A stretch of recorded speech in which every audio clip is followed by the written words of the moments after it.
আজকে পেইন্টিং করছি ছোট বাচ্চার টপস, সাথে পায়জামা এবং সাথে ওড়না। তো জলপাই কালার কাপড়ের উপর পেইন্টিং করছি। দেখতেই পাচ্ছেন একটি ব্রাশের সাথে হোয়াইট কালার রং নিয়ে তারপর এরকমভাবে চারপাশে চারটা, তারপরে মাঝখানে দুইটা দুইটা করে দিয়ে সুন্দর একটি ফুলের ডিজাইন হচ্ছে। তো এরকমভাবে আমরা কয়েকটা ফুল, সাথে কলি এবং লম্বা কয়েকটি পাতা করে নেব। এগুলো করছি হলো গলার এক সাইডে এরকম ডিজাইন দেওয়া হচ্ছে, খুব সহজেই দেখতে পারবেন এবং সিম্পল সাজের মধ্যে যারা আমরা নতুন আছি তারা সবাই এই জিনিসটা করতে পারবো, খুব ইজিলি করে নেওয়া হচ্ছে। এবার গলার যে সাইডে ফুলটা করেছি তার নিচের অংশের ঠিক অপর সাইডে থেকে আমরা আবারও একটা ফুলের ডালপালা এবং কয়েকটি ফুল করছি।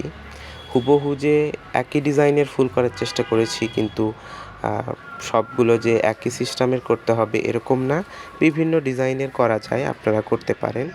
এভাবে এখানেও একইভাবে ফুল, কলি, পাতা করে নেওয়ার চেষ্টা করছি।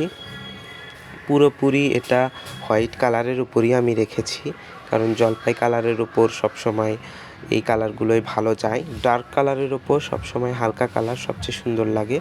এবার পুরোটা হয়ে যাওয়ার পরে আমি একটা লেয়ার করেছি, একটা লেয়ার পর হোয়াইট কালারের ওপর আমি আরও একবার লেয়ার করেছি, কারণ একটা লেয়ার দিলে ভালোভাবে বোঝা যায় না, অস্পষ্ট হয়ে যায়, কিংবা রঙগুলো কাপড়ের ভেতরে প্রবেশ করে উপরে রং থাকে না, সেই জন্য শুকিয়ে যাওয়ার পর আরেকটা লেয়ার দিয়েছি এবং লাস্টে আমরা ব্ল্যাক কালার ইউজ করে ডালপালাগুলো দেওয়ার চেষ্টা করেছি।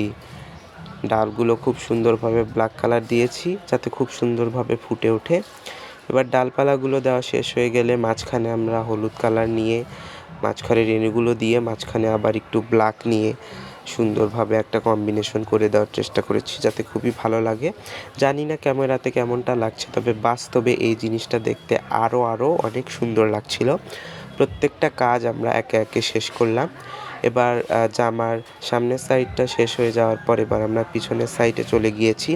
পিছনের সাইডেও এরকমভাবে কয়েকটা ফুল দিয়ে দেব। ফুলগুলো একটা লেয়ারে দেখতে পাচ্ছেন খুব একটা গাঢ় হচ্ছে না, আমরা এরপরে আরও একটা লেয়ার দিয়েছি যাতে ফুলগুলো অনেকটা গাঢ় হয়। তারপরে একইভাবে ডালপালা ব্ল্যাক কালার ইউজ করে তারপরে মাঝখানে রেণু হলুদ এবং ব্ল্যাক কালার ইউজ করে দিয়ে দিলাম। এবার ওই রকম ডিজাইনেরই আমাদের হাতা করতে হবে। হাতাগুলো আমরা ওই এরকম ফুল পাতার মতো ডিজাইন করে নিয়েছি এবং পরিশেষে ওড়নাতে করে নিয়েছি। অতটা দেখালাম না, পরিশেষে এত সুন্দর একটি সেট হয়ে গেছে। তো ভালো লাগলে সাবস্ক্রাইব করতে পারেন, লাইক